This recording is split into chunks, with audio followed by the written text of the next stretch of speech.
Salut à tous, alors je vais vous faire une vidéo aujourd'hui donc sur la vie de manager ou d'expatrié dans le Golfe, c'est-à-dire soit en Arabie Saoudite, soit au Qatar, soit dans les Émirats, pour les trois pays que je connais et dont je peux parler. Alors j'ai un petit peu essayé dans cette vidéo qui va être assez complète comme d'habitude, je l'espère. Je vais aborder plusieurs sujets. Je vais d'abord m'intéresser aux différences qu'il y a entre le fait d'être un travailleur expatrié dans le Golfe. Je parle en général à des managers, puisque, comme je l'ai déjà expliqué, en fait, les pays du Golfe sont surtout en recherche de managers. Ils ne recherchent pas des employés ou des salariés. Et s'ils recherchent des employés ou des salariés, ils vont pas faire appel à des Français, ils vont plutôt faire appel à des personnes qui viennent de pays qui sont émergents ou de pays en voie de développement, parce que cette main d'œuvre est beaucoup moins chère et beaucoup moins coûteuse. Donc, quand une entreprise elle investit pour recruter des managers, il faut que ces managers ils aient un certain niveau de compétence. Toi, si tu veux t'expatrier dans le Golfe, il faut que tu comprennes, et c'est super important pour ne pas tomber dans le discours des vendeurs de rêves, il faut que tu comprennes que tu dois être la pièce de puzzle manquante à cette entreprise. Ça veut dire quoi? Ça veut dire que tu dois exactement correspondre au poste qui est recherché. C'est super important. On peut pas être dans l'approximation. Donc ça veut dire qu'il faut, idéalement, si tu veux avoir un maximum de chance, il faut que tu occupes actuellement en France, en Belgique ou au Québec, si tu es québécois et tu écoutes cette vidéo, il faut que tu occupes déjà le même poste, le poste que celui que tu recherches. Il faut que tu aies au moins 2 années d'expérience, idéalement au moins 3 années d'expérience dans ce même poste. Et il faut aussi que tu sois dans le même secteur d'activité. C'est-à-dire que si tu es manager en marketing dans le domaine de l'hôtellerie, c'est pas pareil qu'être manager en marketing dans le domaine de l'automobile ou dans le domaine des produits de consommation, de la grande distribution. Donc, chaque métier a ses propres spécificités, a sa propre expertise. Les pays du Golfe, que ce soit l'Arabie Saoudite, le Qatar ou les Émirats Arabes Unis, recherchent des experts.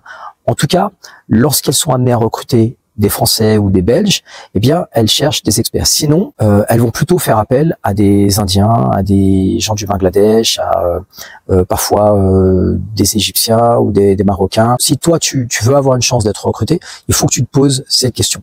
Est-ce que je suis vraiment expert dans mon domaine? Et si tu es expert dans ton domaine, eh bien, il faut que tu cherches des postes qui correspondent exactement ou qui sont très très proches du poste que tu occupes actuellement. On va parler maintenant des salaires. Une autre différence, on va dire une spécificité du marché dans le Golfe, c'est que les salaires sont entre, on va dire, 50% et 100% plus élevés que les salaires que tu vas trouver en France ou en Belgique. Et je vais un petit peu essayer de rentrer dans le détail et te donner quelques explications. Prenons un manager qui touche, un manager en logistique dans une entreprise française qui touche, on va dire, à peu près 3 000 € net mensuels. Combien est-ce que ce manager peut espérer gagner s'il travaille dans un pays du Golfe? On va dire que, globalement, il peut espérer gagner entre 15 000 et 20 000 AED, Saudi Riyal ou Qatar Riyal. Ça représente quoi? Ça représente un salaire qui est entre 3 800 et 4 800 €. C'est-à-dire qu'il touchait 3 000 € en France, il va toucher environ soit 4 000, soit 5 000 € dans le pays du Golfe. Donc il y a une augmentation, il y a une première augmentation qui se fait au niveau du salaire, et on va voir que ça va un petit peu plus loin. La deuxième spécificité dans les pays du Golfe, c'est que en plus de ce salaire, ce qu'on appelle le basique, tu as des allowances qui vont venir s'ajouter et qui vont venir du coup augmenter. Donc on a vu là le salaire il est peut-être autour de 20% ou 30% plus élevé, mais à ça tu dois ajouter des allowances et c'est ça qui va faire une grosse différence. Alors les allowances elles sont de plusieurs sortes. Je vais te mettre en capture d'écran un exemple de fiche de paye que j'avais quand j'étais au Qatar en 2021-2022 et tu vas voir que sur cette fiche de paye il y a le basique qui est à 20 000 Saudi Riyal et quand tu ajoutes les allowances tu es à peu près à 12 000 € d'allowances.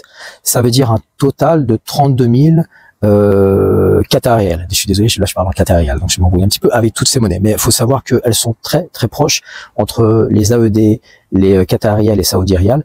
La valeur est à peu près la même. Donc quand je vous donne, si je vous dis 20 000 AED ou 20 000 SAR ou 20 000 QAR, c'est plus ou moins la même chose. Dans ces allowances, qu'est-ce que tu as? Tu as à peu près 25% de ton basique, entre 25 et 30% de ton basique qui sont des housing allowances. Donc tout ce qui concerne les dépenses de logement que l'entreprise, puisque tu es expatrié, va prendre en charge. Donc ça représente quoi? Ça veut dire que si ton salaire il est de 20 000 Qatar-Rial, les indemnités de logement, elles sont à peu près de 25% de 25 à 30% de ton basique. Donc ça, c'est en plus de ton salaire. À ça, tu peux ajouter, si tu es manager, tu peux ajouter souvent, dans la plupart des grandes entreprises, tu vas ajouter les frais de scolarité pour tes enfants. En général, c'est pour 2 enfants. Ils prennent pas plus de 2 enfants. Donc, si tu as 2 enfants, et si tu estimes à peu près que les frais de scolarité dans une école française sont autour de 5 000 à 6 000 euros par an, si tu as 2 enfants, ça fait 12 000 euros supplémentaires par an. Tu étais à 5 000 euros de salaire, plus 1 600 euros pour tes frais de logement, plus si on prend 10 000 à peu près, on va prendre 12 000 euros annuels de frais de scolarité pour tes enfants. Ça fait donc plus ou moins 12 000, ça fait plus ou moins 1 000 euros supplémentaires. D'accord? Donc là, on est autour de 7 500 à 8 000 euros. Tout ce qui est assurance, sécurité sociale, tout ça, c'est pris en charge. Donc, au total, si tu as un basique de 5 000 euros, tu peux espérer toucher au minimum, avec les allowances, entre 8 000 et 9 000 euros mensuels de salaire. En sachant qu'en France, on a dit, pour à peu près le même poste, tu toucherais 4 000 euros. Donc ça te laisse voir un petit peu la différence. Et tu vois, je suis parti d'un cas très précis. Donc moi, là déjà, sur cette fiche de paye, tout compris, j'étais à peu près à 32 000 Qatar-Rial, ce qui correspond à peu près à 8 000 euros.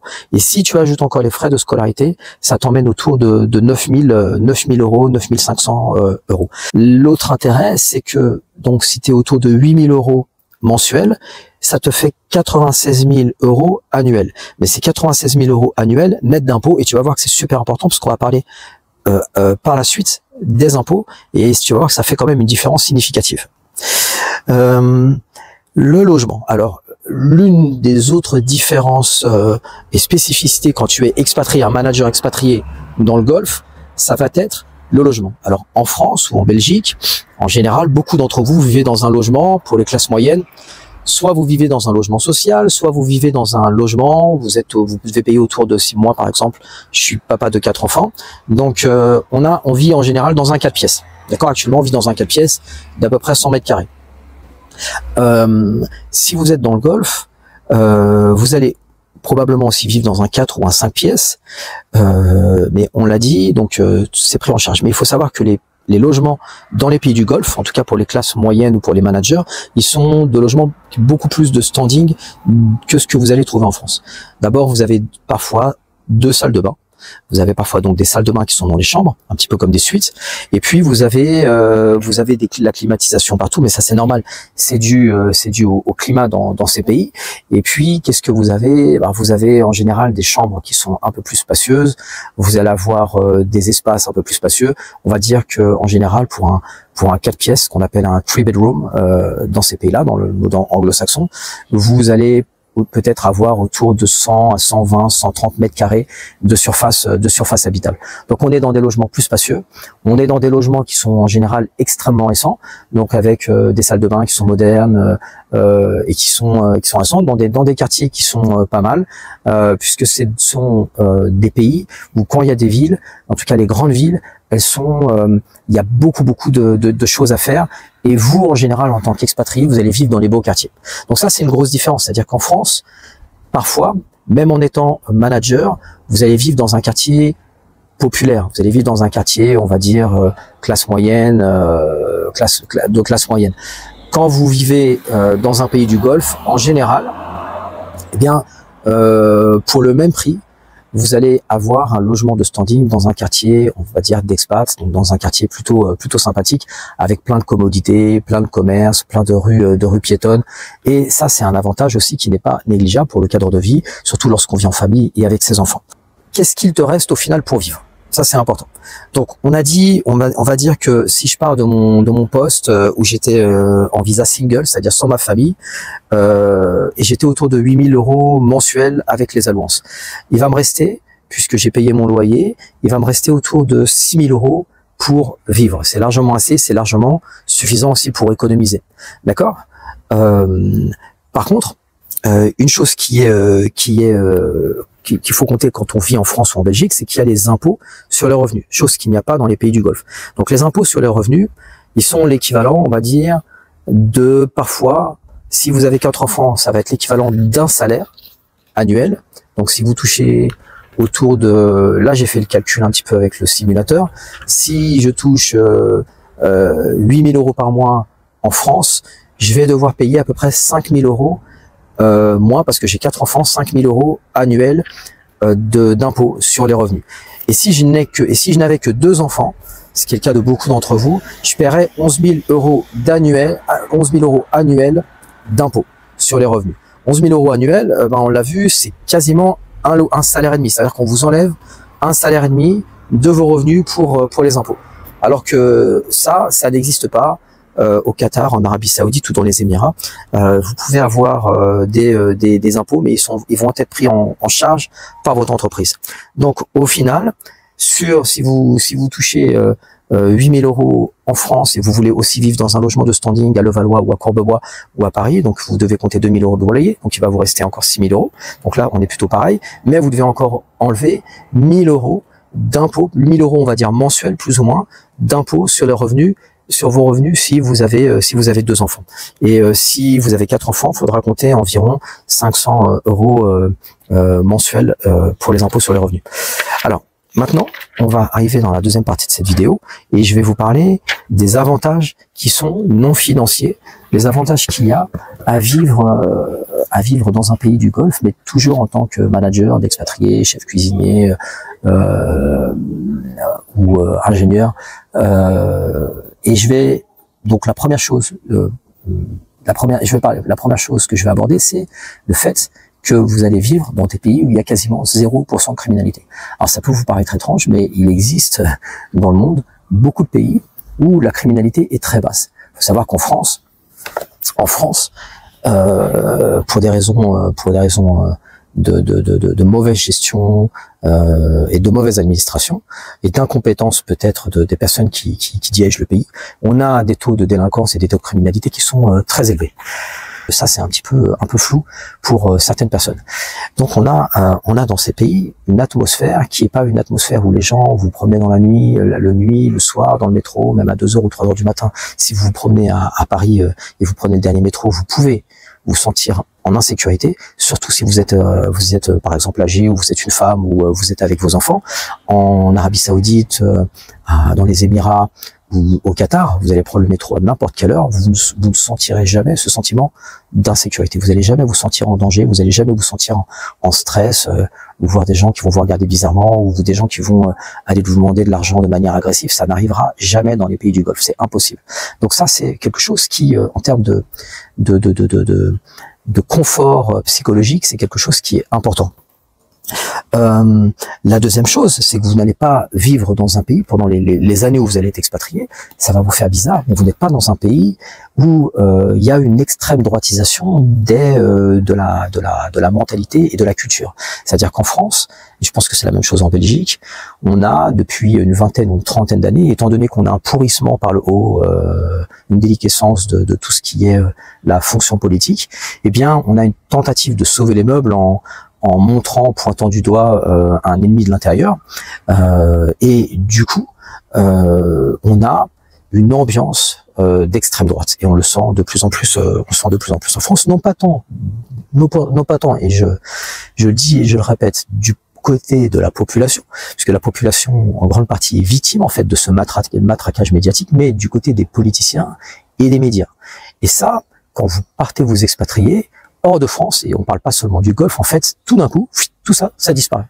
Tout ça, ça disparaît, et du coup, bah, vous vous sentez beaucoup mieux au quotidien, votre moral est plus haut, parce que vous n'êtes pas constamment assailli de polémiques et on va dire de cette atmosphère de tension qui est entretenue aussi bien par les politiciens que les médias, avec une volonté évidemment qui est politique, de maintenir une tension au sein de la population, une division au sein de la population. Donc une société sans extrême droite, et l'extrême droite là je ne parle pas de partis politiques, donc je ne parle pas du RN, hein, je parle du pouvoir en place actuellement, que j'estime être un pouvoir d'extrême droite, et ça depuis au moins depuis Nicolas Sarkozy. Bien, depuis Nicolas Sarkozy, on peut dire que le gouvernement est complètement tombé dans l'extrême droitisation, mais ça a commencé un petit peu avant, dès Chirac, à partir du moment où Sarkozy était Premier ministre. Donc ça veut dire quoi? Ça veut dire qu'on va pas constamment vous parler d'immigration, on va pas constamment vous parler de guerre, on va pas constamment vous parler d'un ennemi de l'intérieur, on va pas constamment vous parler de séparatisme religieux, on va pas constamment vous parler d'islam ou des musulmans, on va pas constamment vous parler de grands remplacements ou le sous-entendre, on va pas constamment vous inonder d'informations stressantes sur la délinquance, la criminalité ou les choses. On a l'impression qu'en France, on essaye de constamment mettre l'accent sur les choses qui ne vont pas pour créer une espèce de sidération, un défaitisme qui va pousser les gens vers à la soumission. Ben, on n'a pas ça. Et ça, c'est encore une fois un énorme confort psychologique. Maintenant, c'est quoi la vie d'un expat, on va dire, aux Émirats, en Arabie Saoudite ou au Qatar? En gros, la vie d'un expat dans ces pays-là, c'est à ce niveau-là, au niveau il n'y a plus d'extrême droite. Donc vous allez vous concentrer sur deux choses. En gros, entre 70 et 80% de votre vie, ça va être au travail. Vous allez penser au travail. Parce que si vous êtes expatrié, c'est avant tout pour travailler. Et les entreprises, dans ces pays-là, sont assez exigeantes, donc vous allez travailler beaucoup. On va dire 70 à 80% de votre temps, vous allez le passer au travail et vous allez penser au travail. Et le reste, entre 30 et 20% de votre temps, vous allez penser à votre famille. Ce qui peut créer un petit peu un déséquilibre, idéalement, il faudrait qu'on soit autour de 50% peut-être pour le travail, et puis qu'on puisse penser à 30 ou 40% pour notre famille. Et puis il faudrait qu'on garde aussi une partie pour nous-mêmes, pour pouvoir nous développer, pour pouvoir apprendre de nouvelles choses. Ça, c'est dans une société idéale. Mais voilà, dans le Golfe, on est plutôt autour de 70-30%. Qu'est-ce que je pourrais vous dire? Oui, l'autre différence, mais ça, je m'adresse surtout aux musulmans qui me regardent, c'est que vous êtes dans un pays musulman. Ça veut dire que vous allez pouvoir prier vos prières à l'heure, sans qu'on vous regarde de travers, sans qu'on vous aucun souci par rapport à vos prières. Et ça, c'est génial parce que vous n'êtes pas obligé de vous cacher, vous vous sentez pas schizophrène, vous pouvez aussi pendant votre travail, à deux moments de la journée, vous détendre, vous relaxer, vous déstresser, faire le vide, chose qui manque dans les sociétés contemporaines et occidentales. On n'a pas cette capacité à faire le vide, à s'asseoir, à méditer pendant le travail. On est vraiment travail. Ça génère du stress, ça génère des angoisses, ça génère des burn-out et ça génère parfois des dépressions et beaucoup d'émotions qui sont négatives. Et bien ça, c'est même si vous êtes dans des pays où vous travaillez beaucoup, vous allez pouvoir vous détendre et vous retrouver 2 jours par semaine. Alors deux fois par jour. Alors on est aussi une autre, et je vais passer aux choses qui sont négatives. Une autre grande différence avec les pays du Golfe, c'est que vous êtes dans des sociétés qui sont multiculturelles et multiconfessionnelles. Paradoxalement et contrairement à ce qu'on nous répète constamment sur les médias en France, en fait, la France n'est plus un pays de tolérance. La France est un pays qui est devenu hyper intolérant, alors que dans la plupart des pays du monde, et notamment dans les pays du Golfe, vous allez avoir des hindous, des bouddhistes, des chrétiens, des agnostiques, des athées, des musulmans qui vont travailler, qui vont partager, qui vont collaborer ensemble au quotidien et sans aucun problème. Vous pouvez avoir un voisin qui est sikh, vous pouvez avoir un voisin qui est hindouiste, vous pouvez avoir un voisin qui est bouddhiste, qui est chrétien, et vous allez vous entendre, et c'est pas du tout un problème pour ces sociétés. Il faut aussi, si je veux être juste, vous parler de 5 gros inconvénients qui existent lorsqu'on est expatrié pour le travail dans les pays du Golfe. Encore une fois, je vous parle, à chaque fois que je parle d'expatrié, j'essaie de faire de l'éducation populaire. On peut pas confondre quelqu'un qui est immigré et qui va partir de son pays pour tenter de s'installer définitivement dans un pays africain, au Maghreb, dans un pays comme le Canada ou dans un pays d'Europe, et qui veut le faire et qui compte obtenir au bout d'un moment la nationalité, parce qu'il compte vraiment changer de terre, un petit peu comme les immigrés italiens ou les immigrés irlandais lorsqu'ils sont partis pour aller vivre aux États-Unis, et ils y sont restés, voilà, ils y sont toujours aujourd'hui. Dans les pays du Golfe, il faut savoir que lorsque vous allez partir, vous ne pourrez pas obtenir la nationalité ni aux Émirats Arabes Unis, ni au Qatar, ni en Arabie Saoudite. Même si il y a des visas de résidence, par exemple en Arabie, il y a le Premium Visa Residency qui est payant, qui va vous coûter plus ou moins 200 000 euros et qui vous permet d'avoir les mêmes avantages qu'un citoyen saoudien en termes d'acquisition de biens ou en termes de création de société, ou le fait de pouvoir faire venir votre famille, vos parents, vos grands-parents, vos beaux-parents. Tout ça c'est possible, mais c'est payant, d'accord? Donc dans ces pays, il y a des programmes, mais c'est des programmes pas d'acquisition de la nationalité, c'est des programmes de visa de résidence permanent, d'accord? Et à vie, et qui sont en général payants. Donc il y a 5 inconvénients. Il y a 5 inconvénients que je vais vous dicter. Le premier inconvénient, c'est le fait autant il y a une grande diversité, on va dire, culturelle au niveau des populations et une diversité religieuse, autant il y a assez peu de diversité au niveau des paysages et des climats. Dans les pays du Golfe, on est dans des climats qui sont chauds. C'est-à-dire que vous avez en gros une période de 7 mois où le climat est ok, il va faire autour de 35 degrés, et puis un petit peu comme là il fait en France en été, et puis vous allez avoir pendant 4 à 5 mois de l'année, vous allez avoir un climat qui est vraiment désertique, avec des chaleurs qui vont dépasser, des températures qui vont dépasser les 40-45 degrés. Donc ça c'est un premier inconvénient lorsque vous vivez dans les pays du Golfe par rapport à des pays comme la France, des pays comme l'Italie, des pays comme j'allais citer le Québec, mais non, c'est pas le cas.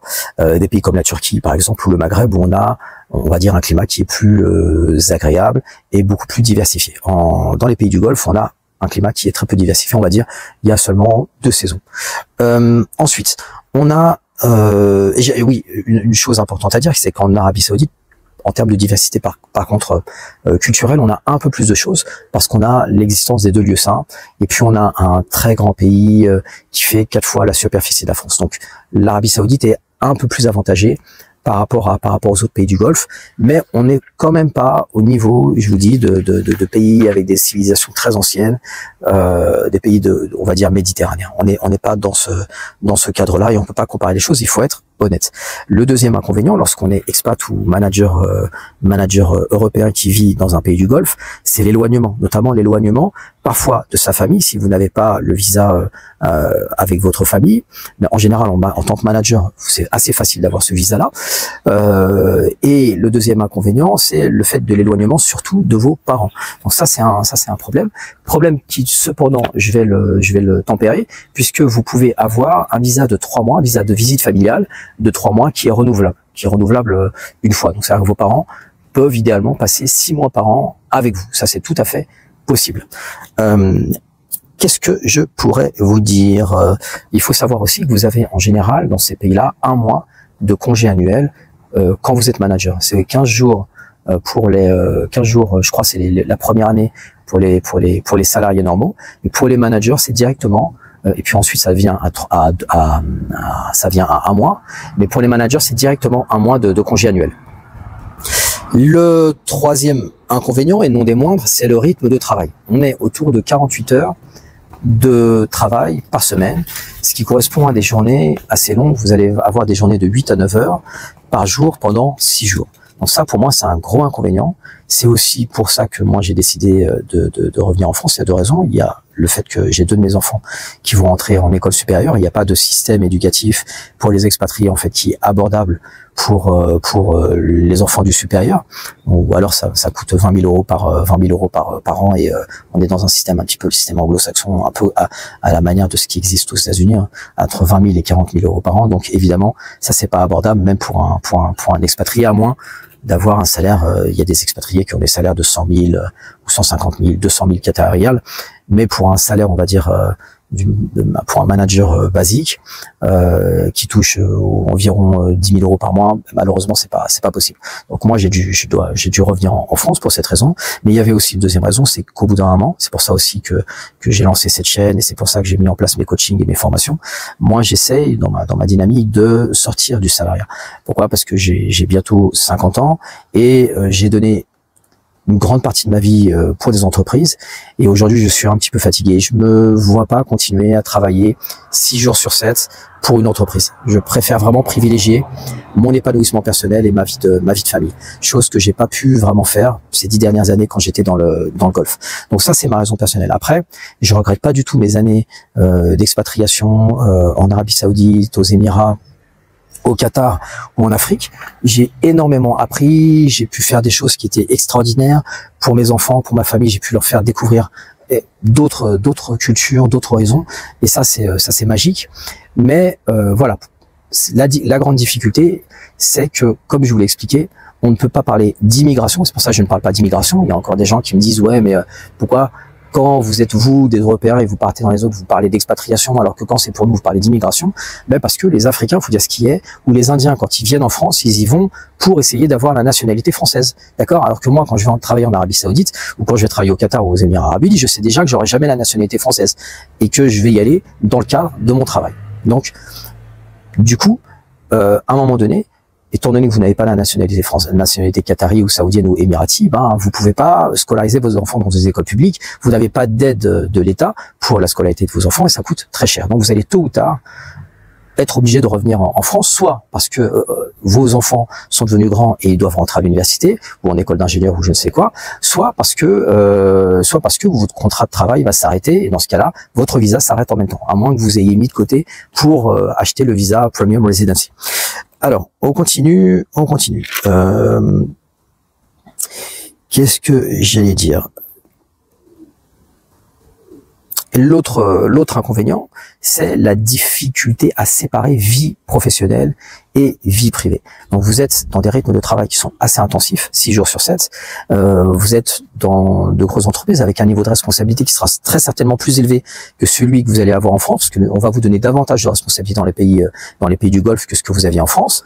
Mais le prix à payer pour ça, c'est que une charge de travail, une charge mentale qui est plus élevée.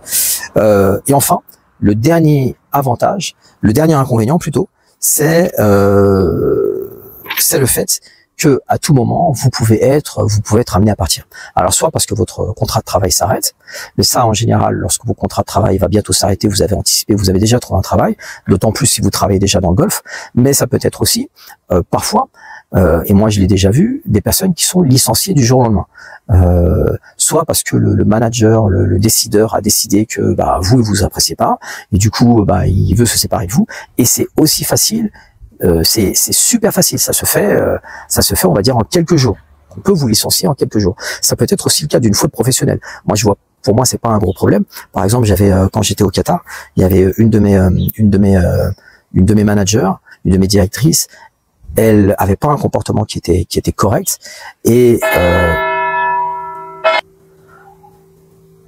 je reprends parce qu'il y a encore une sonnerie. Elle avait pas un comportement qui était correct et du coup moi j'ai voulu lui mettre un avertissement comme on fait en France, et en fait ma direction elle a dit non, il n'y a pas d'avertissement, on va l'acheter. Donc qu'est-ce qu'ils ont fait? Ils l'ont licencié. C'est revenu on va dire aux oreilles de la direction qui était au-dessus de moi, et donc du global, du directeur général, et puis lui il a décidé de licencier cette salariée et finalement ça a pris une semaine. En une semaine elle avait son billet aller-retour, elle avait son billet de retour et on lui demandait de faire ses bagages. C'est aussi rapide que ça. Vous faites une erreur et on peut vous jeter. Quand votre contrat de travail, on peut vous jeter. C'est comme ça. C'est le système anglo-saxon. L'avantage pour moi, c'est qu'il y a beaucoup moins d'incompétents. En France, je sais pas pour la Belgique, vous me direz dans les commentaires, il y a énormément d'incompétents, notamment dans la fonction publique, parce que il y a des gens qui sont, par exemple, des enseignants, des fonctionnaires ou des employés, des salariés, qui sont, on va dire, pas corrects dans leur comportement, qui peuvent être toxiques dans les entreprises, mais qui, malgré tout, en fait, sont toujours en poste parce qu'ils ont un CDI. Dans les pays du Golfe, ça n'arrivera pas. Vous n'êtes pas compétent, vous n'êtes pas productif, vous êtes toxique pour votre équipe, on va vous dégager rapidement et en l'espace de quelques jours.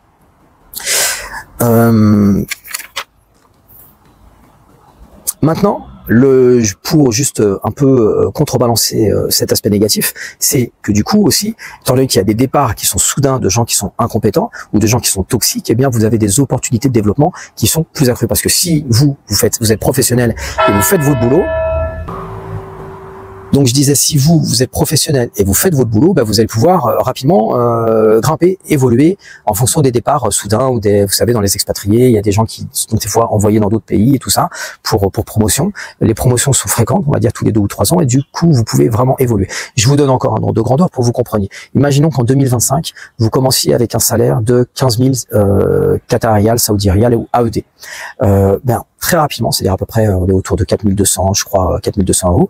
Très rapidement, je pense en l'espace d'une dizaine d'années, vous pouvez avoir triplé ou quadruplé votre salaire. Donc si vous commencez autour de 15 000 AED en 2025, il n'est pas impossible, il est même très probable, si vous avez bien géré votre carrière, que vous finissiez 10 ans plus tard, donc en 2035, vous soyez autour de 50 000 AED. Et là, je parle en basique. Vous rappelez qu'après, il faut ajouter quasiment autour de 50% d'allowances. Donc, voilà, ça voudrait dire autour de 75 000 au total. Donc, vous voyez que les progressions, elles sont très rapides. Ça, c'est en l'espace de 10 ans. En France, je pense que si vous commencez à 3 000 euros, 10 ans plus tard, si vous avez de la chance, vous serez à 5 000 euros. Donc, vous aurez gagné 60% si vous êtes chanceux. Mais voilà, dans le golf, les progressions, elles sont très rapides.